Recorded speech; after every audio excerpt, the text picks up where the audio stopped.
Welcome. Come on in. No, you're not late at all. Yes, I know our session was scheduled to being 30 minutes ago, but remember, these are your sessions. We start when you're ready. Yes, that's right. The van outside is mine. I'm leaving town after our session today. We talked about this.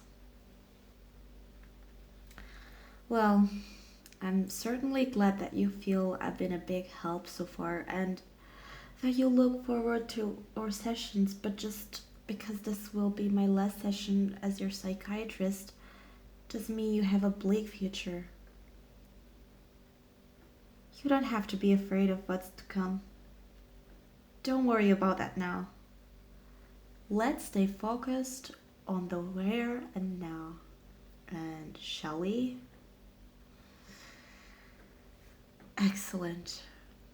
Your positive attitude has always been confirmation to me that your outlook is bright, and I hope that you see it that way too. I know you're going to like where our session takes you today. So please get comfortable as before. Relax, and we'll get started. So, are you ready to begin? Good. So, I thought it would be a good idea to review a few things from earlier sessions first. Would that be okay with you? Very good. So, even before our first session, when you discussed the need for an appointment with me, you advised me that you have a deep, pervasive sadness, almost a hollow feeling, as you explained it, due to an intense loneliness compounded by a fear that you were never going to be seen as worthy of anyone's love or affection. Yes, that's right. You also were afraid to approach anybody yourself, which added to your feelings that you were going to remain alone for all of your life. And you expressed your desire for just one person to notice you, to need you, to love you. Yes, that's right. So, first we began with a temperament study that revealed, among other things, that you possessed an inherent feeling of worthlessness. At one point in our first session, you told me painfully that you felt you didn't deserve to be speaking with someone as beautiful and as wonderful as me, much less to be receiving free therapy.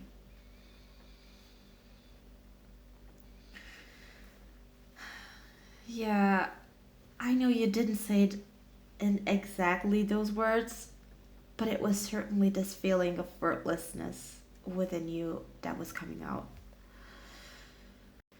It also relieved that although you always want your input valued, you're much more comfortable with someone else making all of the major decisions in your life. You very much want to be told what to do by someone you trust to have your best interests at heart, which leads to the problem that because of your feelings of your worthlessness, you feel you will never find someone who truly cares about you and your desires and best interests. Additionally, you're highly intelligent as well as extremely analytical. You're naturally, you study everything that interests you in great detail. This compounds your feelings of worthlessness because you vividly understand all of your areas where you have failed as well as all of your limitations, which makes you feel that your conclusion that you're worthless is justified. And you also possess a very high degree of empathy, so that when you do fail others, which you feel is inevitable, you hurt for them to such a degree that you feel that the best thing of them would be that you remained out of their lives. And these aspects of who you are all increase your feelings of worthlessness and intensify the belief that you'll always be alone. Is that right?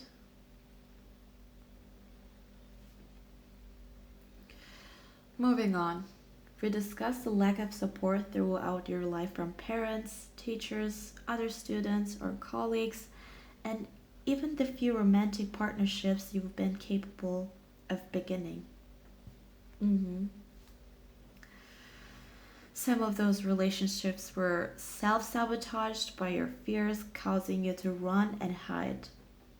Some of those relationships were doomed from the start due to the other person being an abusive individual who sought to take advantage of you.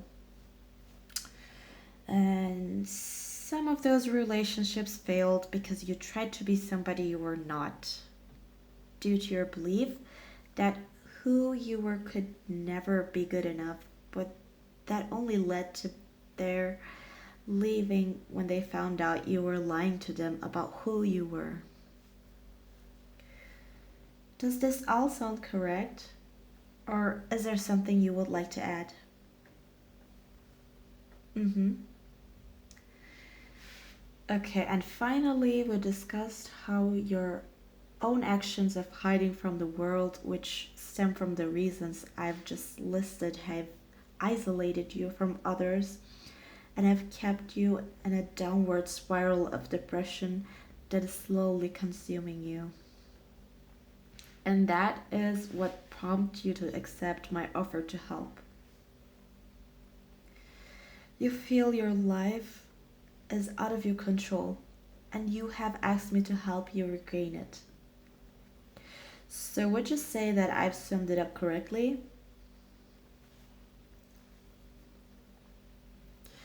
Well, then I believe I have created a treatment plan that will give you a true sense of worth and understanding just how valuable you really are. Offer you a supportive, nurturing environment, protect you from all those who wish to take advantage of you, and place control of your life in a positive place where it needs to be. Does that sound something like you would like to have? Very good. Then, if you're ready, we'll begin.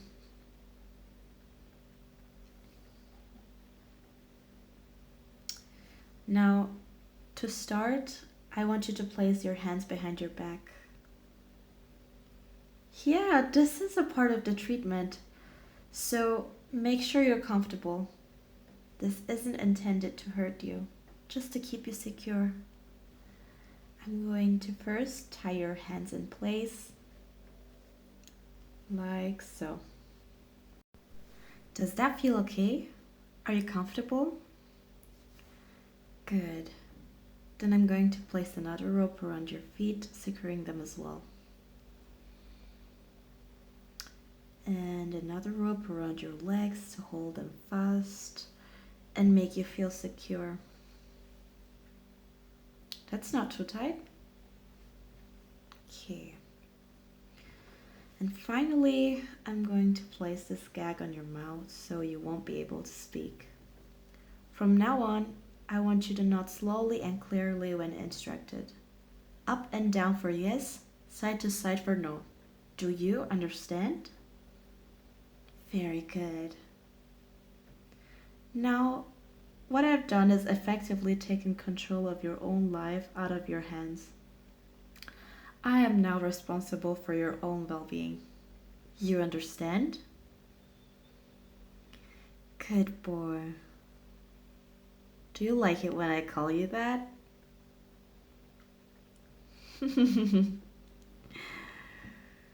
Very well. Then I shall continue to use it, because that's exactly what you need to know. I do believe that you are a good boy. You're highly valued. You need to understand that the feelings of worthlessness inside of you are simply a part of who you are and do not reflect the reality of your situation. It's normal for someone with your temperament to feel this way, and it's not wrong. For the rest of your life, no matter how you grow and no matter what you learn in order to overcome those feelings, they'll always be there under the surface. But the fact that those feelings exist doesn't make you bad. It just means that you need someone dearly important to you, such as myself, to reinforce just how special and worthwhile and loved you are. Feeling worthless doesn't make you worthless. You're a good boy. But since it's so difficult for you to intellectually understand that your own and to gain a feeling of self-worth internally, you've been tied up, bound by your own thoughts and emotions.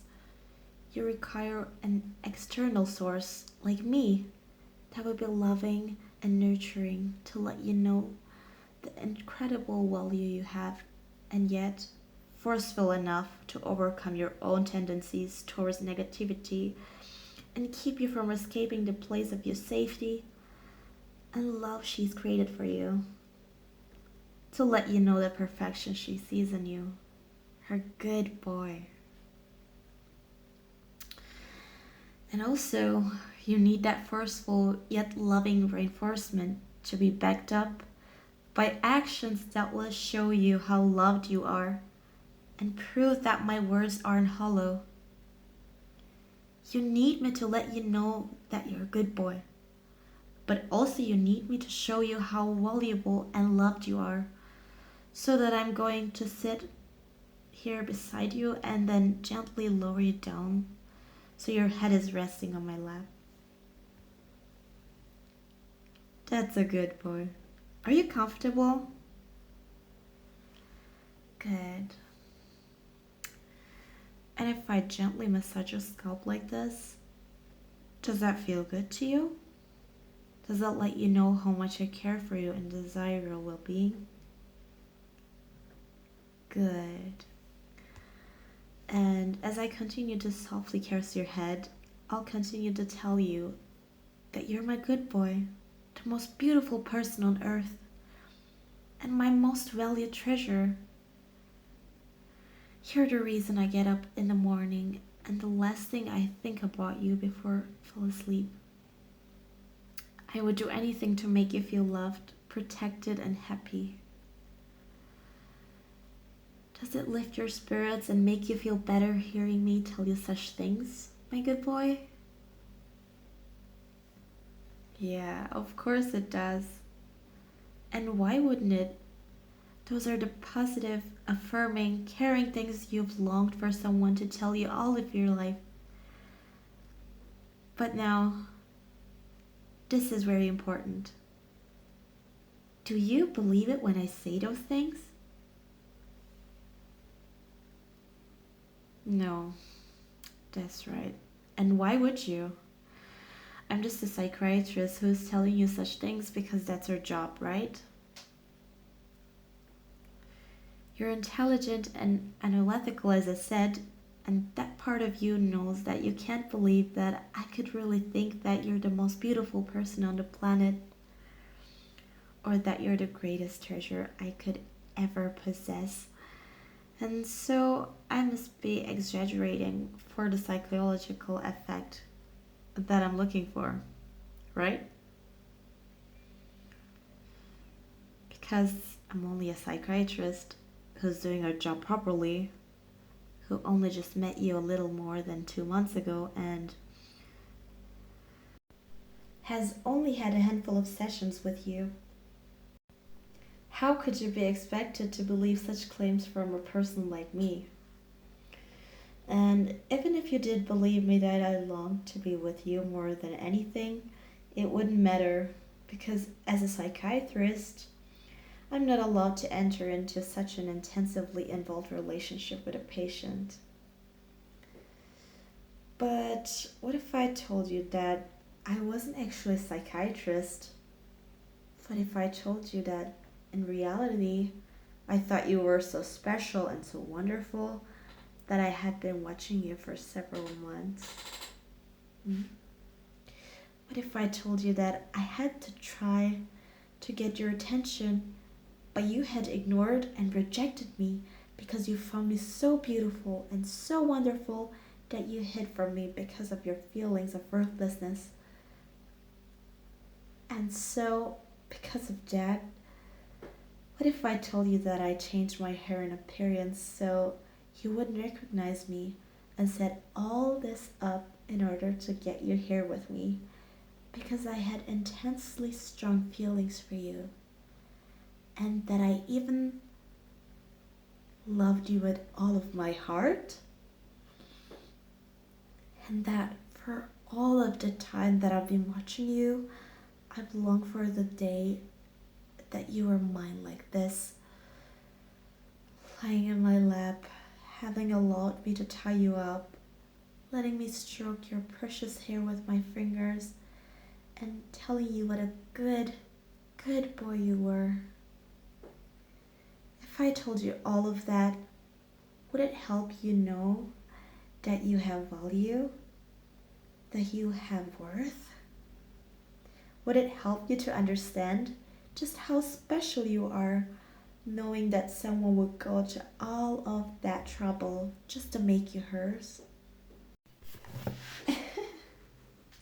Good boy. Good boy. Because here's the secret, and I believe it's the secret to making you truly happy. All of that is absolutely true. I fell in love with you from the first moment I saw you, and I've tried to get you to notice me. But you shut me and everybody else from your life, so I resorted to other means. I've studied you for some time now. The piece of art in your bedroom that you thought you would want in that raffle was actually a camera. I've been watching everything.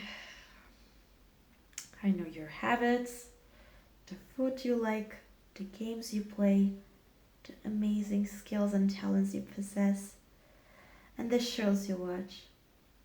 I even know that you're a deep, peaceful sleeper, and I've loved falling asleep with you, imagining that you were lying beside me, feeling safe and cared for in my presence. But none of that insight gave me access into your heart and mind. I had to know why you wanted to hide from me. And so, on one of your long hikes in the woods, I pretended to have some sprained ankle and allowed you to assist me. And in return for your kindness, I afford you these psychiatric sessions for free. It was here that I discovered what drives you to hide from everyone. To hide from me. And so now, with you laying in my lap, staring up longingly at me with those beautiful puppy dog eyes, I'm letting you, my good boy, know that you no longer have to feel afraid of being alone. I'm making you mine. I've tied you up and I'm never, never, ever going to let you go. I really am moving away as soon as we're finished here. And I'm taking you with me to be loved and adored for the rest of your life. And I can see in your eyes that there is no fright in you, my good, good boy. In fact, I can see the relief and the joy that tells me this is exactly what you were looking for, what you were longing for, even but dared not dream was possible. I told you when we started that I thought you were going to like where our session would take you today. 'cause I'm taking you with me. Remember when I told you that my treatment plan will give you a true sense of just how much you're worth and an understanding of how valuable you were? I told you that my treatment plan will offer you a supportive, nurturing environment, protect you from all those who wish to take advantage of you, and place control of your life and deposit it where it needs to be. And then I asked if that was something you would desire, and you responded that it was. And now your desires have came true. Control of your life is now where it needs to be, make you truly happy. Within my loving arms. So, know that I have you tied up and have embarrassed you, and I'm caressing your face lovingly. And I've let you know what I intended to do with you, and you will always have that one person you desire to notice you, to need you, to love you. Is that something you still desire? Good boy.